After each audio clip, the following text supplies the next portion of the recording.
Força, Renata. Boa, deixa eu partilhar aqui a tela com o ecrã com vocês. Conseguem ver? Ah, Sim, boa. estamos a ver em apresentação. Bom, uma apresentação mega rápida que algumas de vocês já me conhecem, outras ainda não tivemos esse prazer. Eu sou professora de filosofia e de sociologia e sou psicoterapeuta. E a tônica que eu gostaria de trazer aqui para essa nossa reflexão sobre pensamento crítico e resolução de problemas é que o pressuposto do qual a gente vai partir é que qualquer problema que se manifesta, que aparece no nosso exterior, muitas vezes é uma contingência da vida, não, a origem dele não está no nosso interior, né? A vida se impõe, a vida é contingencial, e eu sempre bato muito nessa tecla de não psicologizar demais as coisas, né? Não transformar tudo como tudo num processo interno e de responsabilidade estritamente individual, porque a vida é contingencial. Então, há problemas que se apresentam que realmente não têm origem no nosso mindset, na nossa cabeça, né? Tem problemas que a origem deles é externa mesmo. Entretanto, a gente tem que lidar com a realidade. Tem um samba do Zeca Pagodinho aqui que diz que a realidade é dura, mas é aí que se cura. E quando a gente sai um pouco de uma noção altamente psicologizante e individualista de que as coisas estão todas dentro da nossa cabeça, e olha que eu sou psicoterapeuta, gente, eu trabalho com as coisas que estão dentro da nossa cabeça. A gente passa a filtrar mesmo o que é que está na alçada da nossa ação, o que efetivamente está ao nosso alcance e como pensar criticamente sobre a realidade e trabalhar nessa resolução de problemas, né? Olhar para os problemas fazendo perfeitamente ou o mais perfeitamente possível essa distinção. O que está no domínio da contingência da vida e o que efetivamente está sob a minha alçada? Sobre o que eu efetivamente posso agir? Então, eu quero, né, estabelecer aqui esse pressuposto.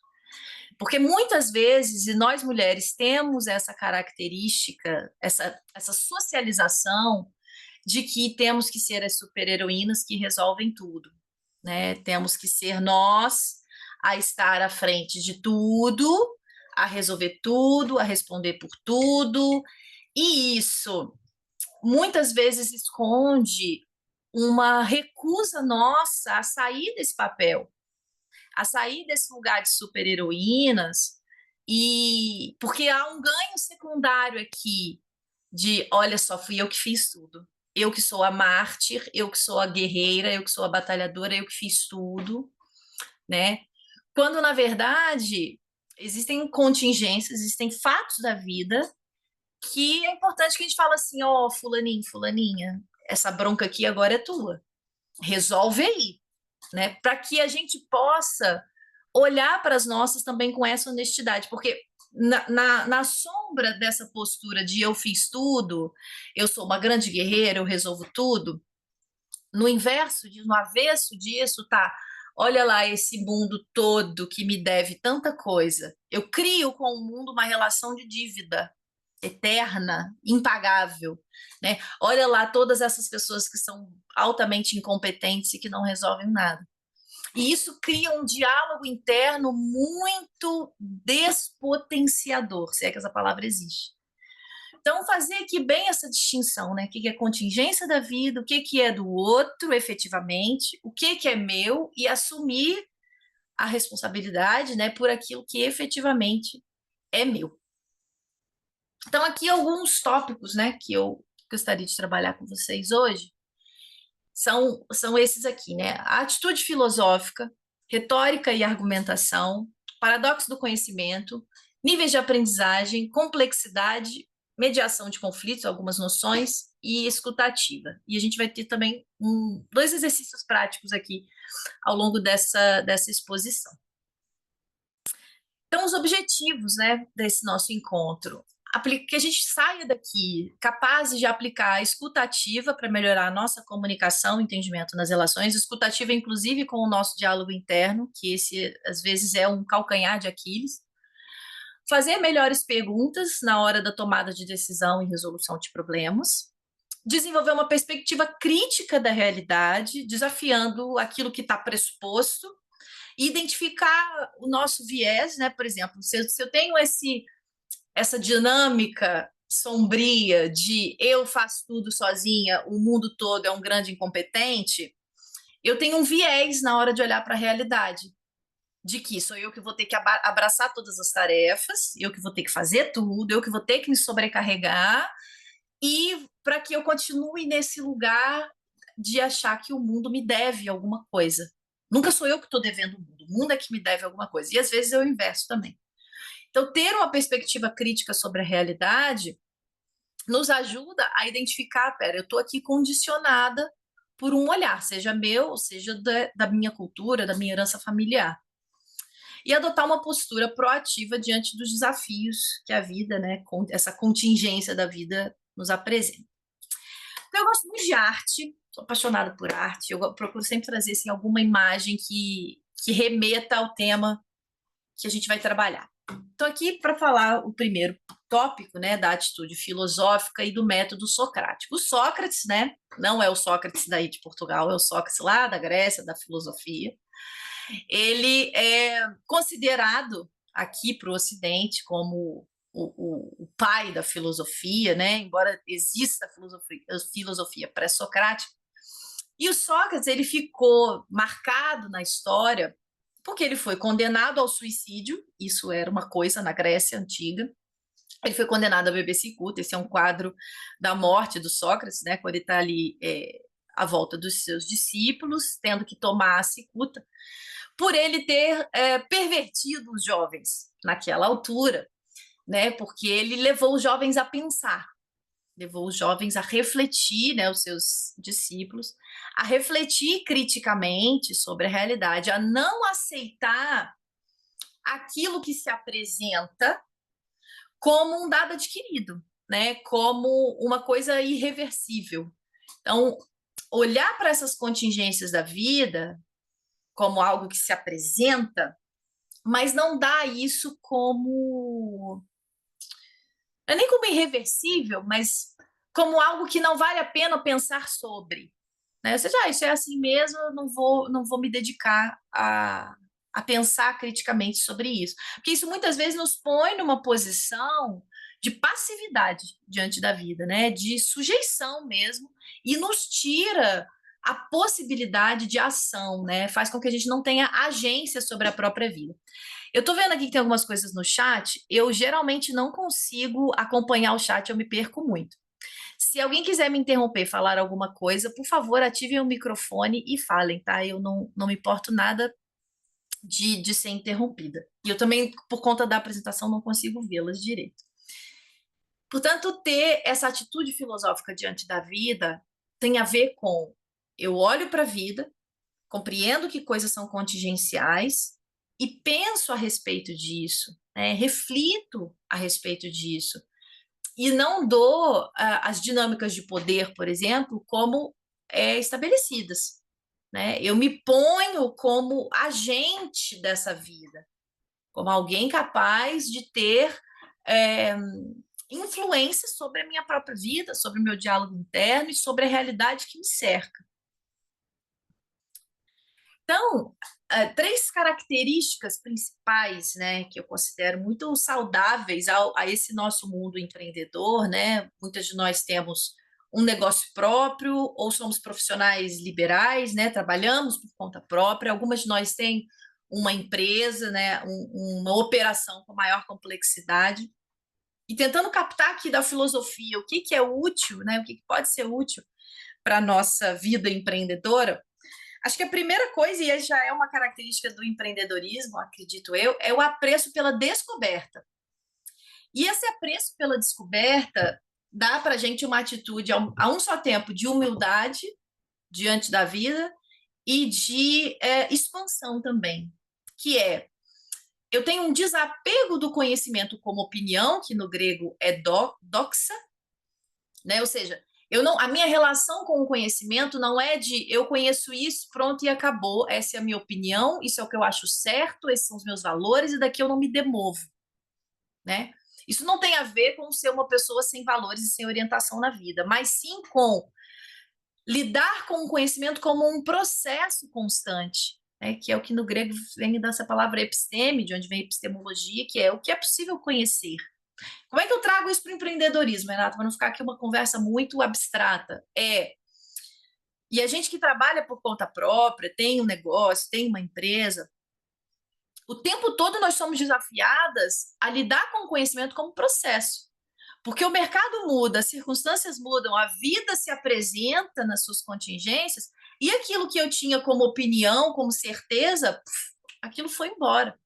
E eu preciso me reinventar. A gente, né, saiu aí recentemente de uma pandemia onde a reinvenção foi a palavra de ordem, né? Inovação, adaptação, resiliência, tudo isso nos coloca de frente com esse conhecimento opinativo, certeiro, seguro, né? A gente tem essas fantasias de segurança e fala assim: olha, minhas amigas, tudo isso que nós sabemos já foi. Precisamos de outro conhecimento agora. Então, a gente precisa ter uma relação com o conhecimento. E é esse apreço pela descoberta. Eu estou constantemente descobrindo outras coisas. Né? O negócio, tocar um negócio, e mesmo quem tem uma carreira por conta do outrem, mas que tem um interesse mínimo pela vida, né? Um gosto mínimo pelo conhecimento, pela descoberta, está o tempo todo de coração aberto, de mente aberta, para construir um conhecimento. O questionamento sistemático não é aquela pessoa que pergunta tudo só por perguntar, né? O famoso cri-cri. Aqui o questionamento, né? O questionamento filosófico, sistemático, ele tem, e a filosofia se caracterizou na nossa cultura ocidental, quando a gente largou o mito, a crença, para passar ao exercício da razão, né? Muito se discute hoje qual é a função das crenças e dos mitos na nossa vida, né? E acho que o que é interessante para nós aqui é dar ao mito a sua função simbólica. E o que eu quero dizer com isso aqui no nosso universo? Se eu tenho um sonho, né? Às vezes a gente abre um negócio ou inicia uma carreira, um projeto, porque aquilo é um sonho criativo, um desejo da nossa alma, algo que é mesmo que conversa ali com quem nós somos, né? E aquilo tem uma função quase mítica na nossa vida. Mítica nesse sentido orientador. O mito é orientador, né? Ele tem essa função simbólica de trazer, às vezes, tudo aquilo que está inconsciente para a consciência de uma forma metafórica, resumida, né? E com muita força emocional, muita força de paixão mesmo, que nos dá esse gás para seguir adiante.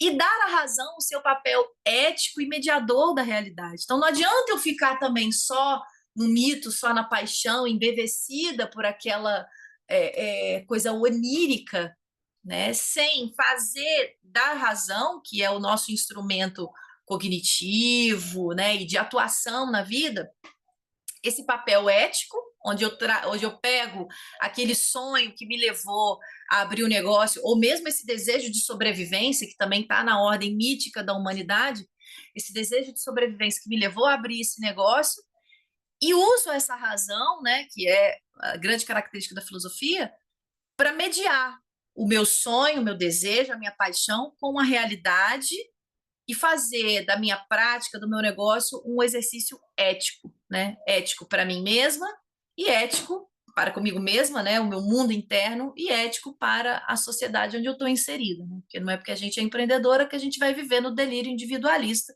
como se a nossa ação não impactasse os outros e o mundo. E a maiêutica socrática, que é o método mesmo do Sócrates, que tem a ver com parir o conhecimento, né? E conceber, né, partir dessa pressuposição que a resposta muitas vezes está na pergunta. O que isso quer dizer? Se eu estou ali com um questionamento insistente na minha vida, vale a pena eu pensar qual é o tema dessa pergunta. Então, quando eu tenho uma coisa que está me inquietando muito no meu negócio, né? Dinheiro. Dinheiro muitas vezes é causa de profundas inquietações na nossa vida.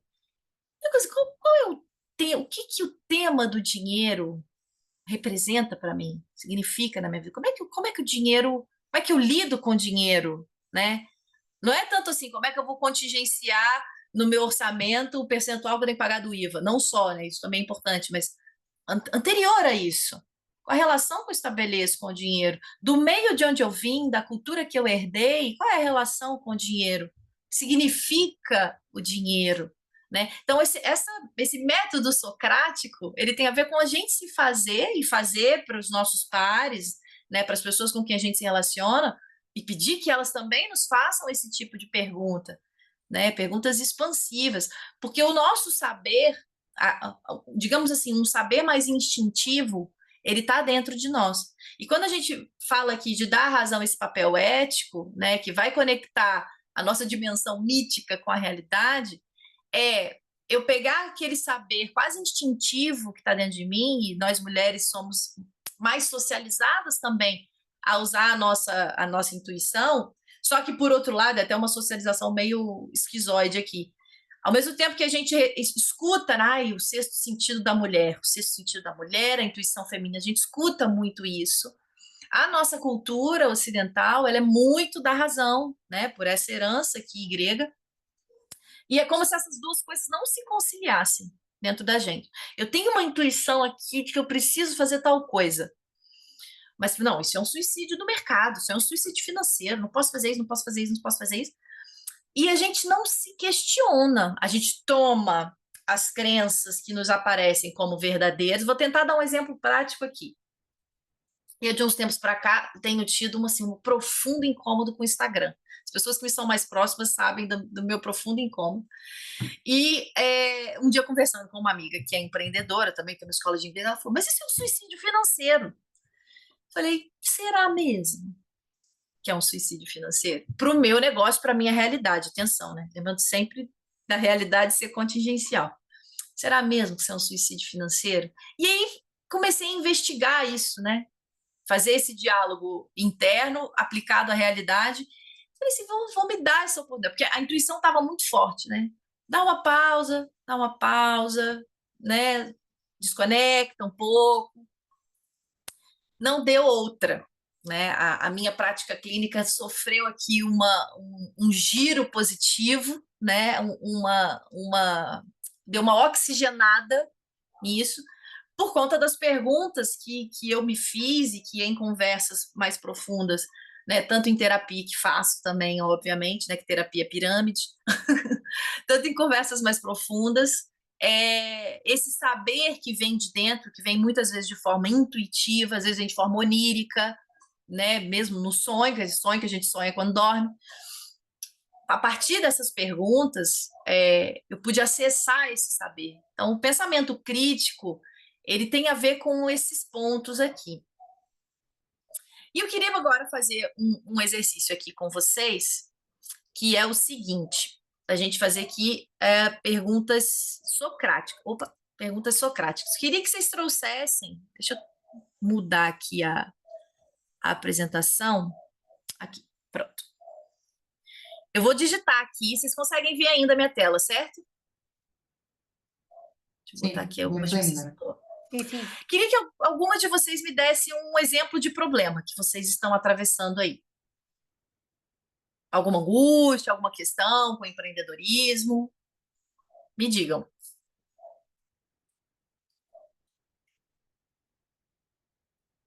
Renata, eu acho que é comum a TOI, eu Oi. acho que é comum a todos, sustentabilidade financeira, saúde financeira. Habilidade financeira. Pronto. Isso aqui é um exemplo de um problema que realmente nos afeta a todos. E aqui eu queria provocá-las, né? 3 de vocês, quem se sentir confortável. Se quiser, pode escrever no chat, ou pode também falar aqui. Eu gostaria que levantassem a mão e falassem, mas se preferirem escrever no chat. 3 perguntas. E aqui as perguntas socráticas, elas têm essas características, né? Elas são sempre abertas, ou seja, não são perguntas de sim ou não. Elas são perguntas que induzem a reflexão, que exploram opções ou exploram outros aspectos da mesma situação, ou que desafiam a ação ou a inverter a leitura que se faz daquela situação. Eu vou dar um exemplo aqui de pergunta reflexiva. Por exemplo, sustentabilidade financeira. Do que eu tenho mais medo no que toca a sustentabilidade financeira? Não precisam repetir, né? Não precisam responder. Do que eu tenho mais medo no que toca a sustentabilidade financeira? Ou perguntas exploratórias, né? O que é sustentabilidade financeira para mim? Porque às vezes sustentabilidade financeira para mim é uma coisa e para minha colega que tem uma empresa com 50 colaboradores é outra completamente diferente, né? E perguntas desafiadoras, que é, imagina que a gente tem uma concepção de sustentabilidade financeira que é, para eu ter sustentabilidade financeira, eu preciso ter 10 mil euros disponíveis na conta. Exemplo. E se a gente se lança uma própria pergunta, mas e se forem 5? Também consigo sentir essa sustentabilidade? Ou se forem 20? Consigo manter essa sustentabilidade? Então, eu queria aqui pedir que vocês, 3 de vocês, uma faça uma pergunta reflexiva, uma faça uma pergunta exploratória de opções, de possibilidades e de outros aspectos da situação, e alguém que faça uma pergunta que desafie a ação, considerando esse problema. Não sei se ficou claro o meu exercício.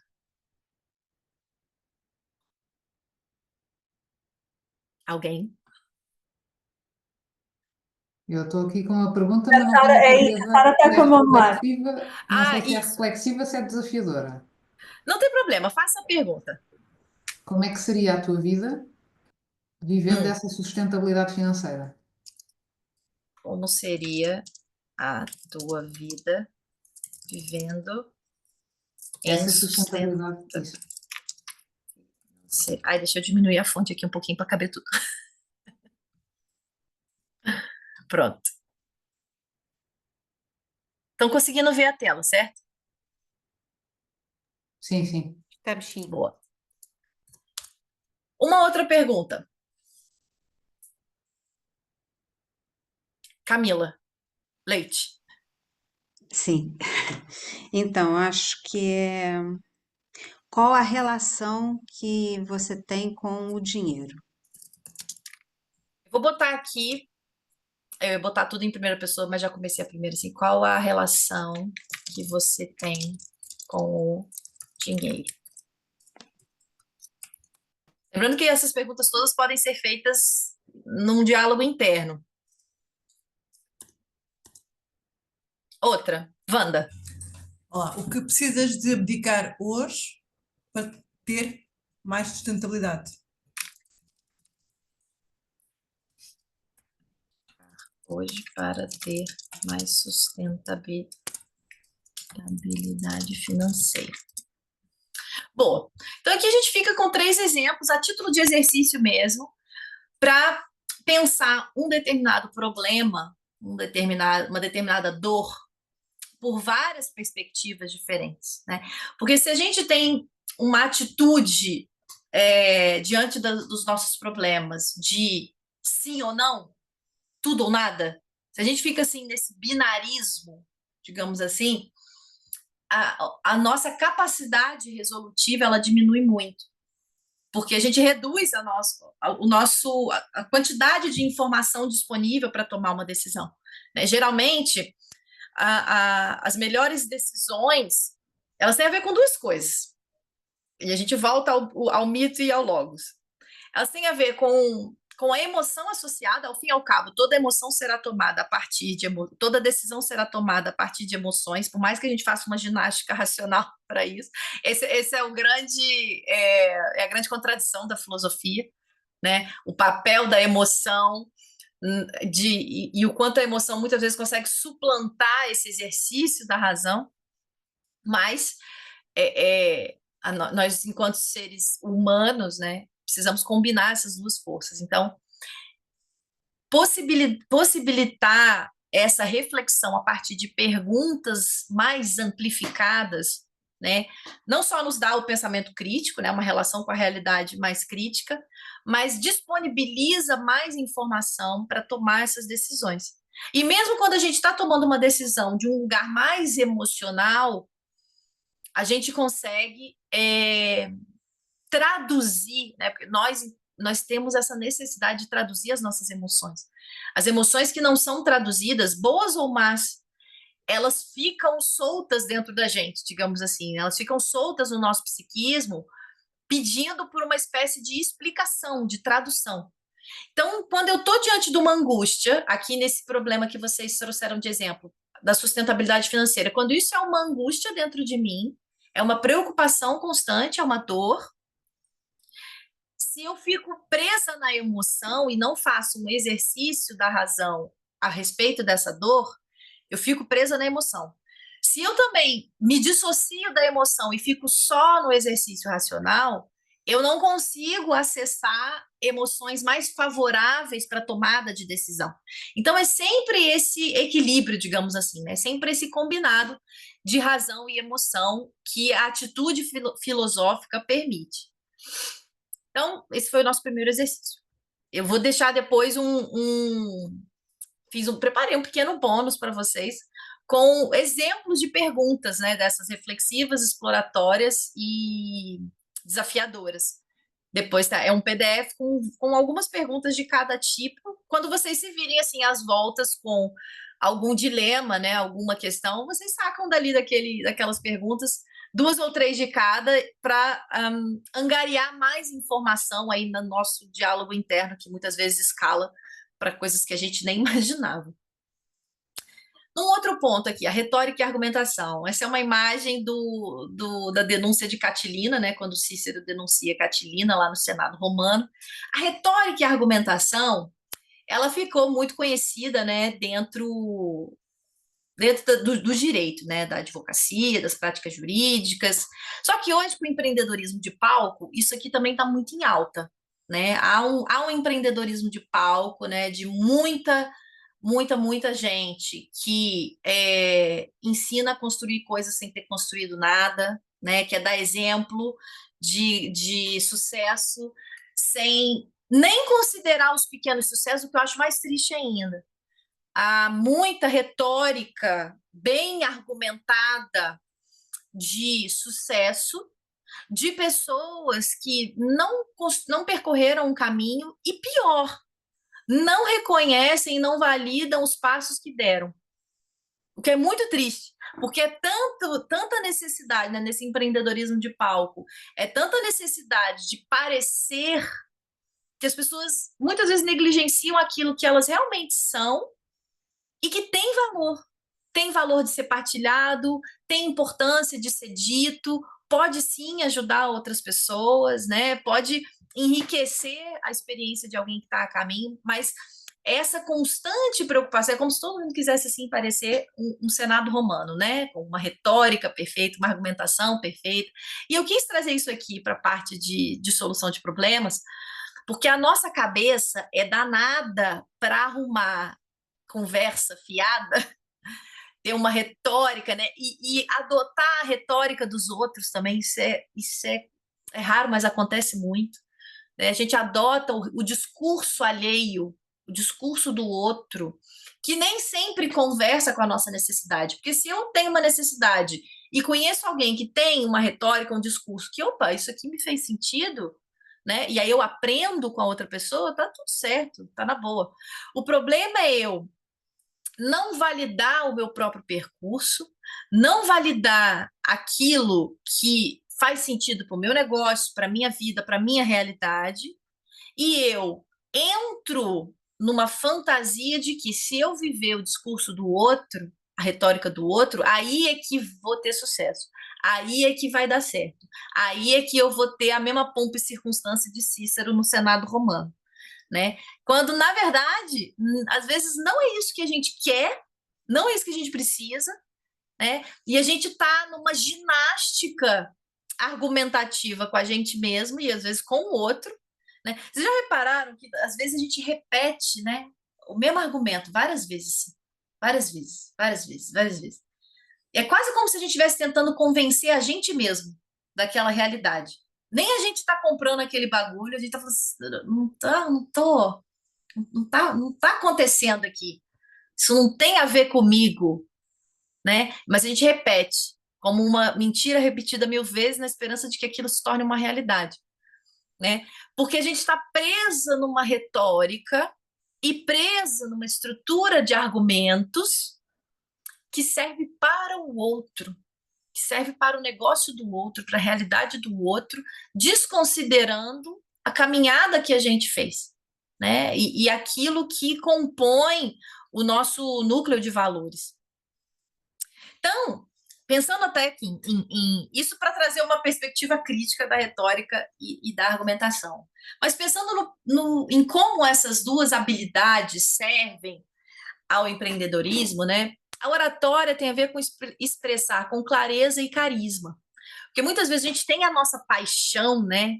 Aquele sonho, o nosso negócio representa, a gente está super identificada com o nosso negócio, aquilo representa a missão da nossa vida, né? O propósito da nossa vida. E a gente nem sempre consegue expressar isso, né? Com clareza, carisma, são coisas que se treinam, né? Oratória, capacidade de transmitir aquilo que é importante para nós e o valor daquilo que nós oferecemos ao mercado, a capacidade de expressar isso com clareza e carisma, isso é treinável. Portanto, e tem um caso na nossa comunidade, né? Eu não sei se ela está aqui, que é a Ana Almeida, dos seguros. A Ana, quando começou na time, ela não falava assim, ela ficava super tímida, tremia, né? E hoje a Ana tá aí fazendo vídeo para o TikTok, sabe? Desenvolta. Por quê? Ela reuniu a paixão dela, né? Uma pessoa muito apaixonada por aquilo que faz, gosta muito daquilo que faz, é super competente, é uma pessoa super humana. E ela se pôs à prova, né? Ela teve uma atitude filosófica com ela mesma, que é assim, como assim eu não sei falar? Como assim? Não sei falar, né? E aí ela se questionou sistematicamente sobre isso e se pôs em experimentação, né? Se pôs na realidade, na contingência da vida, numa reunião de networking, né? Se expondo nas redes, para que pudesse, afinal, expressar com clareza aquilo que a apaixona, né? A parte dos argumentos tem a ver com o uso da razão, mais uma vez. Tem a ver com a gente não comprar logo de cara a retórica alheia, que às vezes vem muito envernizada, muito cheia de oratória, né? Muito bem trabalhada. E a gente vê isso na política, a gente vê isso no mercado, a gente vê isso nessa era de influenciadores digitais que é assim, para mim é um sofrimento, tá, gente? A era dos influencers, para mim, é um sofrimento, é motivo de angústia, porque é, é muita imagem e pouca substância, né? Isso é uma coisa da filosofia também, é muita forma, pouca substância, né? Quando a substância que existe poderia sim ser valorizada, né, para que outras pessoas de substâncias normais, digamos assim, não substâncias espetaculares, pudessem se sentir realmente inspiradas e não escravas de uma mentalidade, né, de culto à imagem. E no empreendedorismo, muitas vezes a gente vê uma cultura do espetáculo, né, de que tudo tem que ser muito espetacular. Nada contra o espetáculo, tá, gente? A gente poder comemorar e celebrar as vitórias, as conquistas. A questão aqui não é essa. A questão é a gente se mover pelo espetáculo, quando na verdade, né, para que um espetáculo aconteça, muita coisa se passa atrás daquele palco, muito trabalho é feito. E a gente, nessa era de influenciadores, a gente está vendo só o espetáculo. Por mais que haja muito influenciador mostrando os stories do dia a dia, né, mas não é. Então, queria também deixar aqui nessa parte da retórica e da argumentação, para a gente não se encantar com esse canto da sereia dos influenciadores digitais, sabe? Não se iludir com com o que está posto na mídia, né? Tudo que está posto na mídia, e qualquer que seja a mídia, isso não é um problema agora das redes sociais, né? A mídia como um todo sempre teve essa característica. Tudo que é posto ali é editado, revisto, tem uma intenção, toda comunicação tem uma intenção, toda comunicação tem uma intenção por trás. Então, a gente não se iludir, né? Não adotar esse espírito de rebanho e nem querer ter atrás da gente um rebanho, tá? Porque isso vai botar a gente numa posição muito problemática com os nossos valores e também com o impacto que se tem na realidade, né? Porque, e aqui pegando no terceiro ponto, a verdade não é absoluta. A verdade não é absoluta. E essa cultura de massa dos influenciadores digitais apresentam a vida privada como realidade, como regra. Se eu fiz assim, você também faz assim que você vai ter sucesso, né? Se eu sou dessa maneira, você vai ser também, você vai ter sucesso. Quando a coisa não é bem assim. É claro que há métodos, há técnicas, né? Há pessoas mais experimentadas numa determinada área, com mais vivência, com mais quilômetro rodado, que podem sim transmitir o seu conhecimento. A questão aqui é eu adotar o discurso do outro como uma verdade absoluta, ou fazer do meu discurso uma verdade absoluta que deve se aplicar a todos, né? Isso é o oposto do pensamento crítico. E isso é o oposto da resolução de problemas. Porque a gente pode até conseguir tamponar um problema, uma angústia, adotando o discurso do outro. Mas podem ter certeza que, eventualmente, essa conta vai chegar. E ela vai chegar em forma de ansiedade, em forma de depressão, em forma de outras angústias, né? A vida acontece, as contingências se apresentam, a gente tem uma perda, a gente tem uma desilusão, né? Rupturas no nosso negócio, na nossa vida, nas nossas relações. E a gente vê que, olha, afinal, eu comprei aqui uma ideia de outra pessoa, sem refletir sobre isso, sem pensar no quanto isso se adequa e se alinha aos meus propósitos nesse momento, nessa fase da minha vida. E abracei aqui um monte de tarefa, um monte de compromisso que, na verdade, não expressam o que eu tenho para expressar através desse negócio, através desse projeto.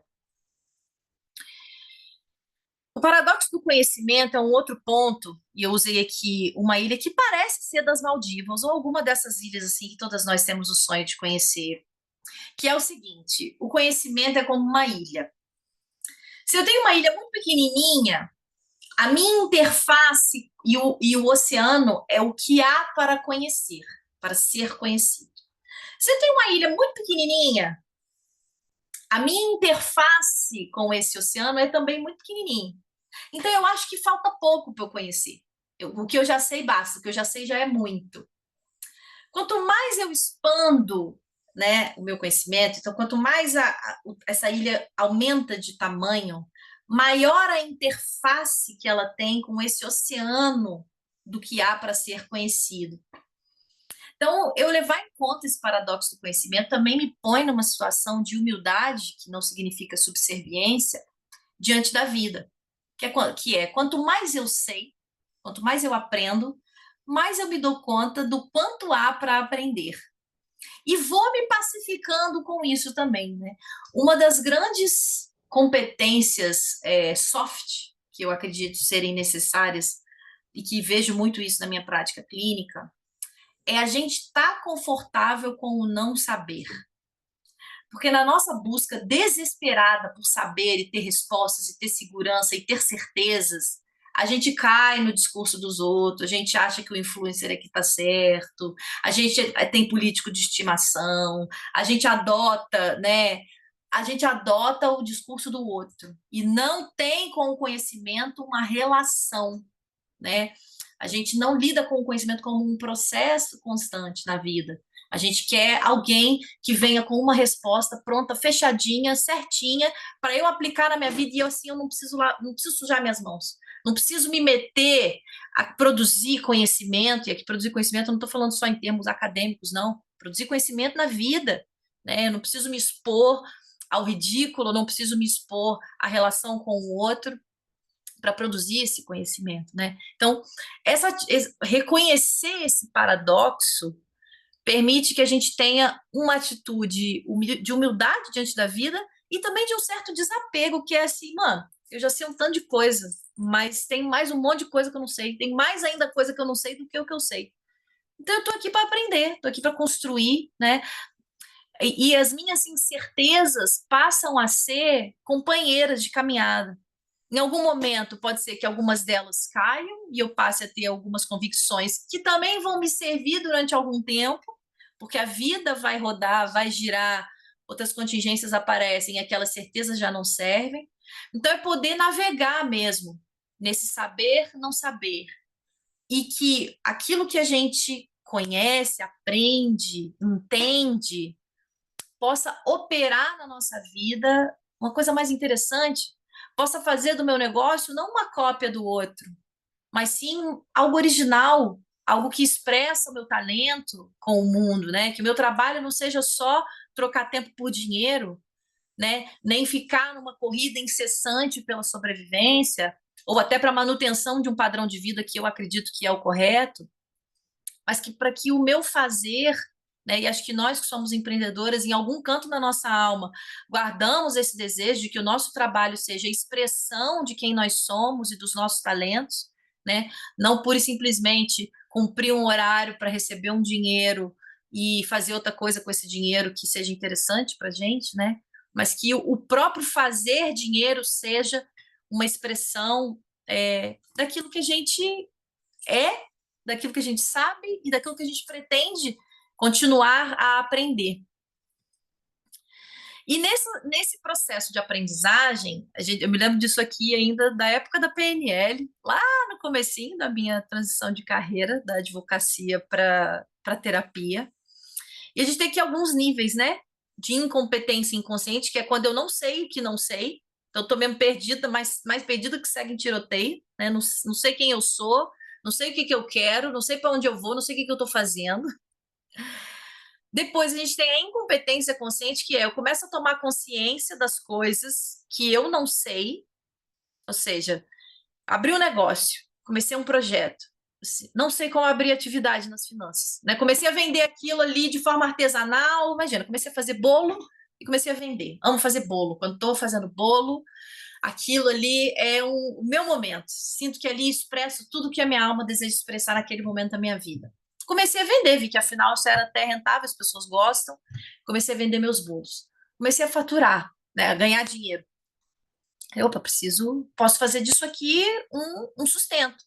Como é que eu abro? Não sei como eu transformo isso, não sei como eu profissionalizo isso. Então, eu começo a ter noção do que é que eu não sei. E aí, a partir dessa noção, porque quando eu estou ali inconsciente de tudo, eu só estou com angústia. Daí a importância da gente fazer aquelas perguntas. Eu só estou com angústia. Angústia, angústia, angústia, angústia. Quando eu começo a ter noção até do que eu não sei, eu começo a poder buscar, né? Eu começo a desenvolver uma competência e falar assim, olha, afinal eu sei, já sei mexer no site das finanças, olha, já sei emitir faturas. Que bom, já dei esse passo, né?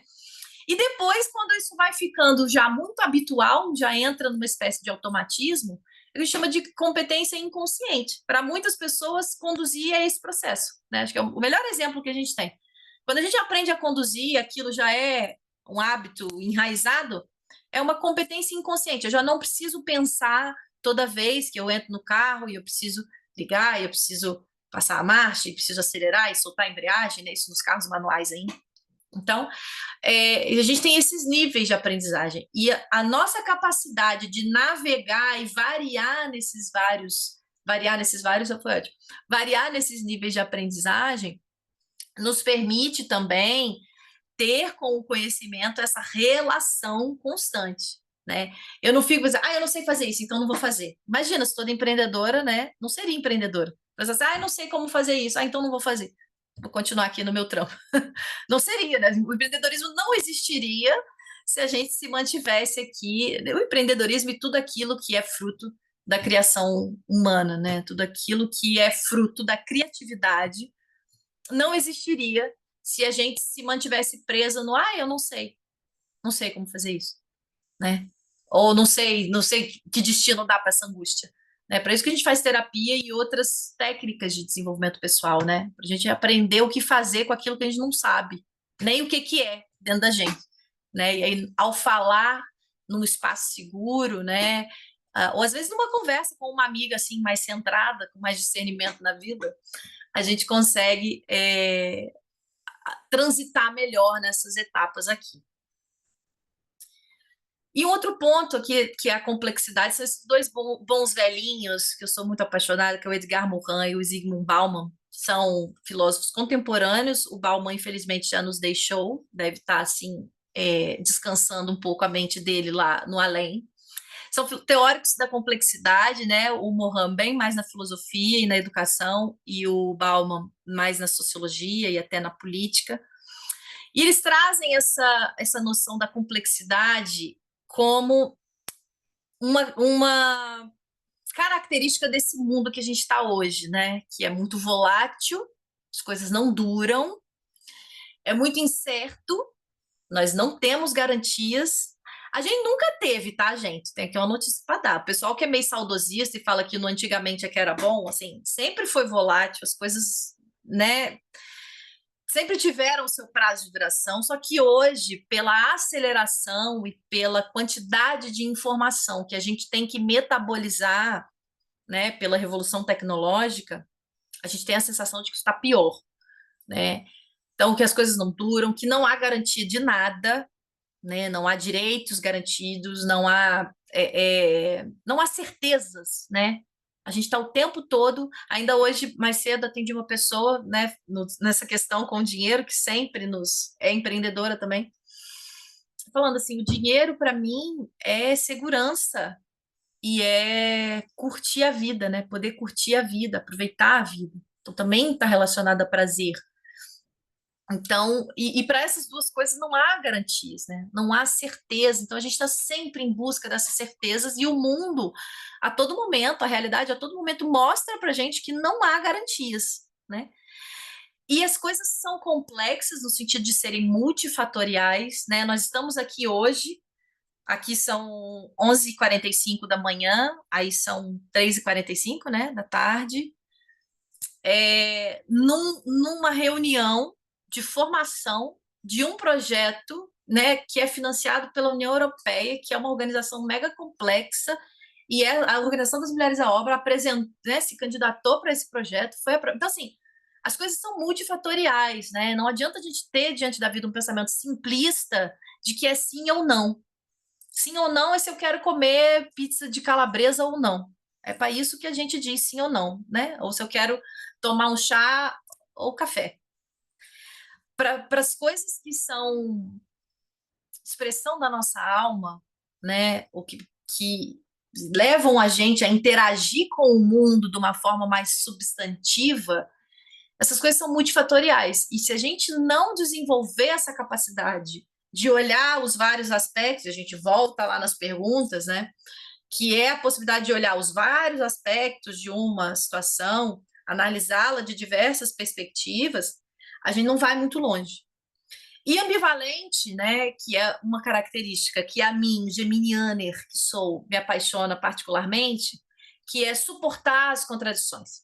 A gente tem muita dificuldade, o Freud já dizia, o adoecimento psíquico vem da nossa incapacidade, em grande parte, vem da nossa incapacidade de suportar a contradição. A gente quer porque quer que tudo seja muito certinho, que as pessoas não se contradizam, que a gente não caia em contradição nunca, e a gente está o tempo todo caindo em contradição. Então, aprender a navegar na contradição, tentar dar um exemplo concreto aqui no empreendedorismo, que é, às vezes a gente, né, se esforça, ai, fiz isso aqui, isso tudo, né, pegando até no exemplo que a Sara deu, dessas duas análises que foram feitas, né, eu me esforço aqui muito numa determinada área da minha vida e continuo insatisfeita.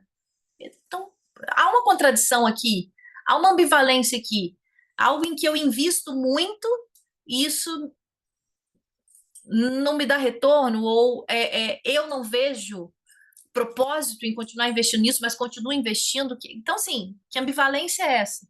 Que contradição é essa, né? Então, às vezes, uma coisa que é muito boa, ou seja, A gente ama muito esse negócio, né? Eu sou muito apaixonada por aquilo que eu faço, mas tem hora que eu detesto profundamente, né? Tem hora que eu não tenho a menor paciência. E a gente às vezes cria uma fantasia na nossa cabeça de que, por eu ter escolhido empreender, isso aqui não pode dar errado e eu tenho que gostar disso o tempo todo. Acho que para o empreendedorismo, essas são as ambivalências mais difíceis de lidar, que é, isso não pode falhar e eu tenho que gostar disso o tempo todo, né? Já atendi muitas empreendedoras que trazem essa angústia, que é isso não pode dar errado, não pode dar errado, isso não pode dar errado. Como quem falou que não pode dar errado? Quem garante que não vai dar errado? E quem pode afirmar que dar errado é irreversível e não vai te trazer uma outra esquina, onde você vai encontrar uma coisa muito melhor do que essa que você tem hoje, né? Portanto, a complexidade, ela traz essa capacidade de pensar as coisas dessa forma, né? Multifatoriais. A mediação de conflitos traz aqui uma perspectiva de olhar para um problema não só a partir da proposição que ele apresenta, mas dos interesses e das necessidades que estão subjacentes àquilo que é dito. Então, por exemplo, o Estado me cobra muito imposto. Vamos investigar isso. Vamos um pouco mais. Não estou dizendo que o Estado é um santo, tá, gente? O Estado aqui tem muitas questões, mas é uma contingência da vida, né? Então, como é que eu avalio? E aqui mediação de conflitos serve tanto para nossa relação com os outros, como para esse diálogo interno, né? Que muitas vezes deixa a gente num dilema psíquico. E às vezes com um fornecedor, por exemplo, ou até com um cliente, né? O cliente não quer pagar o preço, né? Ou o cliente pagou e o serviço não saiu como era esperado, e aquilo ali gera uma situação problemática, né? Muitas vezes isso escala para a parte jurídica da coisa. A mediação proporciona para a gente uma forma de resolução focada na negociação e na conciliação, ou seja, a gente identifica esses interesses e essas necessidades que estão além do que está sendo reivindicado, né? Na parte de justiça restaurativa, a gente reequilibra a balança de poder, porque quando uma das partes se sente em dívida com a outra, ou se sente credora da outra, a gente tem um desequilíbrio da balança de poder.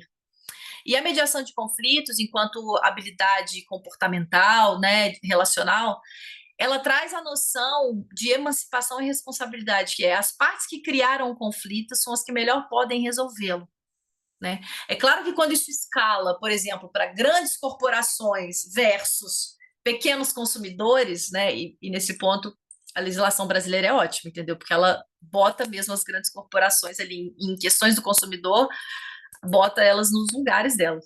Também se judicializa tudo aqui.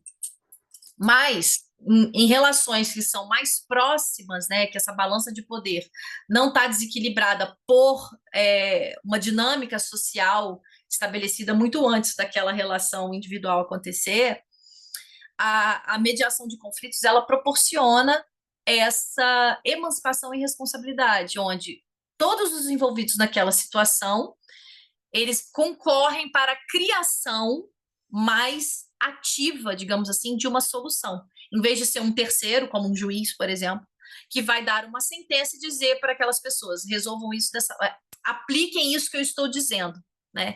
Então não é uma resolução. Eu quis trazer a mediação aqui porque ela é efetivamente uma forma de resolução de conflitos. E quando esse conflito está aqui no nosso curto-circuito psíquico, fazer esse exercício aqui, que a gente tem ainda uns minutinhos, eu acredito que vai dar tempo, que é o exercício de escuta ativa. Ajuda a resolver, né? Trouxe aqui esse quadro do Magritte, que se chama Sala de Audição. Então, tem uma maçã gigante, né, dentro de uma sala, ela ocupa todo esse espaço. E eu quero deixar essa metáfora do caso da escuta não ativa, né? Muitas vezes a gente não consegue escutar ao outro e não consegue escutar a gente mesmo, porque a gente está como essa maçã aí, all over the place, ocupando todo o espaço, e a gente não consegue ouvir o outro, ou a gente não consegue ouvir em nós um outro lado de uma mesma situação, porque a gente quer ocupar tudo. A gente quer ocupar todo esse espaço com as nossas certezas, com as nossas convicções, né, com aquilo que a gente acha que é o certo. E ok, pode ser que muitas vezes a gente precise mesmo defender com unhas e dentes as nossas convicções. Só que, até para defender as nossas convicções com unhas e dentes, eu preciso conhecer o que a outra pessoa está pensando, as expectativas, o que é que está em cima da mesa, para que o outro ofereça tanta resistência à minha posição. Né? E na mediação de conflitos, numa sessão de mediação de conflitos, é isso que acontece. Né? As partes se ouvem forçadamente para que eu consiga perceber o que é que está opondo resistência. E eu não sei como é que a gente está de tempo, mas esse exercício aqui... 5 minutos. 5 minutos, pronto. Se a gente não conseguir fazer esse exercício, acho que talvez valha a pena abrir aqui para perguntas, mas aqui constitui basicamente o seguinte, eu vou explicar o exercício e depois posso mandar junto com o material de apoio para vocês esses slides todos, que é, se eu tenho, vamos imaginar aqui o conflito da sustentabilidade financeira, pegar aquele exemplo anterior. Então, eu para ter sustentabilidade financeira, eu preciso aumentar o meu preço ou eu preciso ter mais clientes? Vamos imaginar que essas duas sejam as proposições que estão em jogo aqui.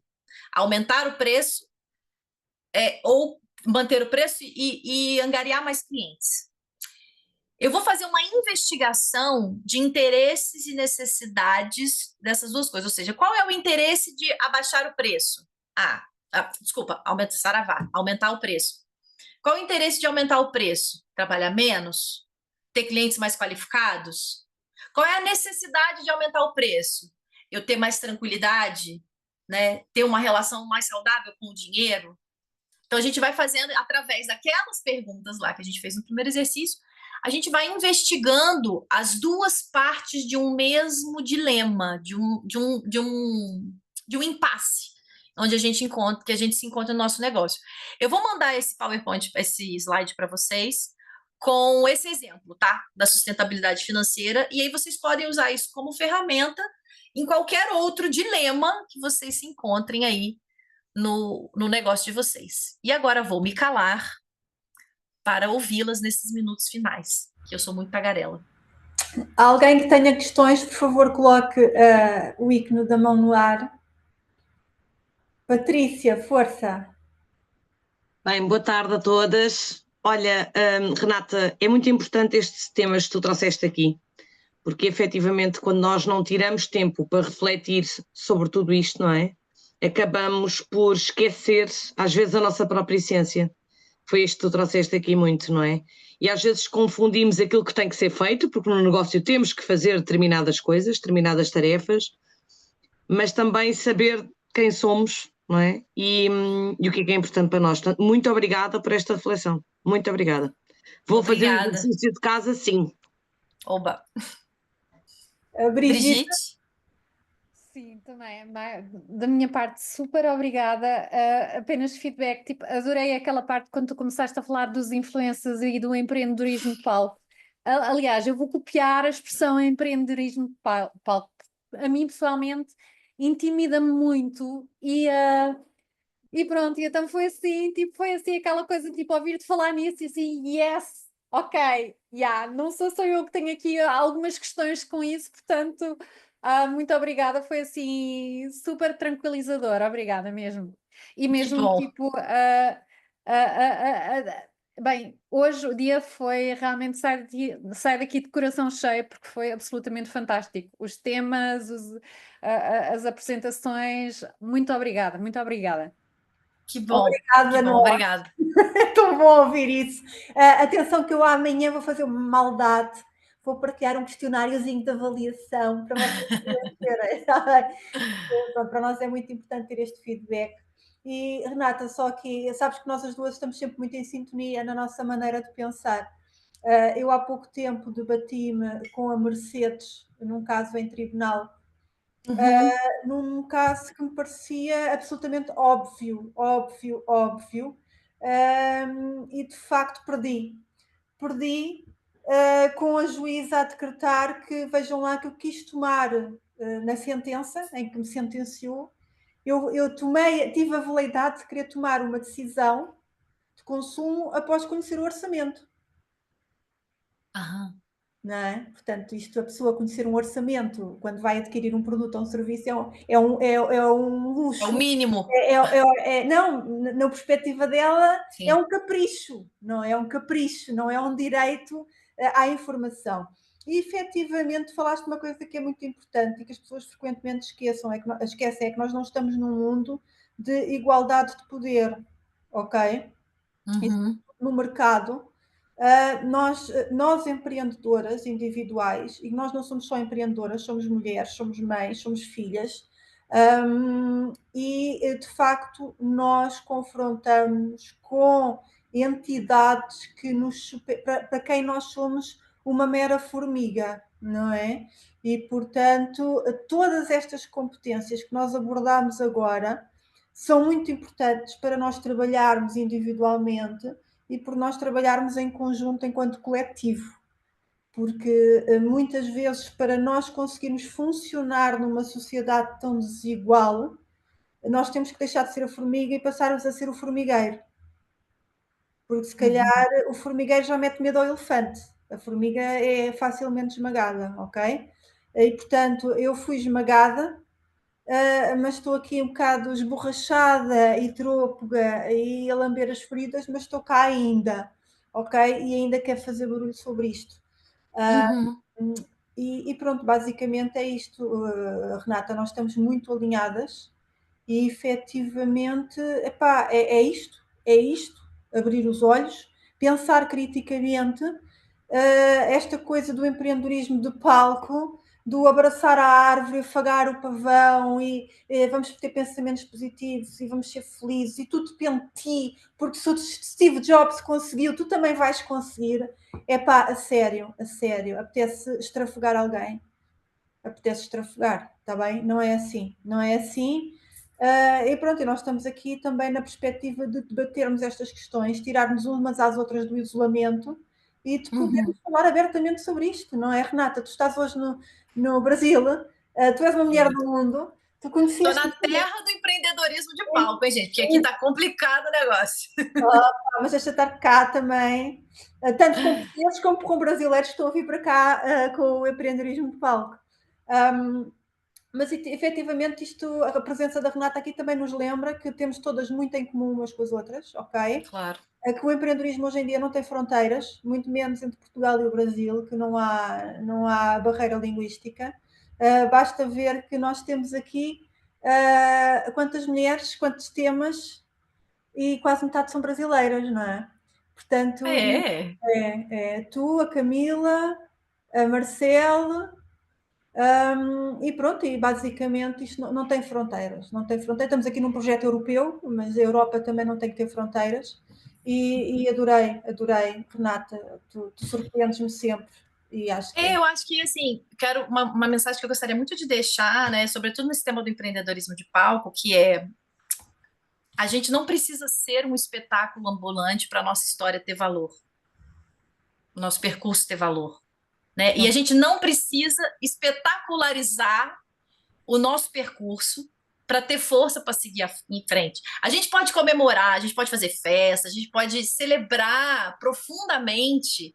E eu acho que todas as vitórias têm que ser mesmo comemoradas, mas a espetacularização tem a ver com: eu preciso muito da validação do outro, né, do mundo que aí está, para que eu sinta que o meu percurso, que pode ser às vezes pequenininho, pode ser eu vendendo meu bolo, né, na minha vizinhança, que isso tenha valor, né? Eu acho que o grande desserviço do empreendedorismo de palco é esse apequenamento de quem faz a economia girar, que é quem vende o bolo na esquina. completamente, Né? completamente. Portanto, acho que é isso, assim. A gente pode se tornar um espetáculo, nada contra, tá, gente? A gente pode ficar riquíssima, ser um espetáculo, inspirar muita gente, tá tudo certo. Só que essa não é a condição de validação do nosso percurso. E às vezes essa cultura, assim, massificada de influenciador digital faz crer que só vai ser bom, só vai ter valor se eu estiver lá no palco Luz e Fumaça. E não. Posso estar lá pode ser bom, atenção, tá? Eu não estou brigando com o palco, tá tudo certo a gente gostar do palco. A gente não pode ser refém disso, porque a vida é contingencial E a qualquer momento pode dar uma merda federal, comunitária, e ó, os palcos vão todos à vida. E a gente que estava refém desse mecanismo narcísico, a gente vai junto. Portanto, olha, os nossos caminhos todos têm muito valor. Muito obrigada, Renata. Para terminar, dizer aqui que eu acabei de partilhar aqui no chat um artigo que a Renata publicou no nosso portal há 5 anos! Caraca! 5 anos, Escrever mais. Renata! Há 5 anos! Mas eu gostei tanto deste artigo e gosto ainda muito deste artigo e partilho aqui para todas lerem, portanto está aí no chat, do que Rapunzel precisa para sair da torre. Só o nome já é brutal, ok? É a junção do mito com o logos. É muito bom, é muito bom. E, portanto, só para dizer que nós já andamos aqui há alguns anos a debater estas questões. Renata, muito obrigada. Muita alegria. Muito obrigada também à Sara Costa, que falou antes. Vejam aí esse artigo fabuloso da Renata. E vou partilhar agora novamente aqui o link, ok? Aqui vocês encontram neste link encontram todos os materiais de apoio das apresentações de hoje, ok? Ou seja, as próprias apresentações e algumas apresentadoras tiveram outros materiais de apoio, estão também aí, está bem? E depois Boa. amanhã, então, irei partilhar os de amanhã, ok? Obrigada a todas. Beijo grande, gente. Beijo. Grande encontro. E amanhã, we're back. We're back.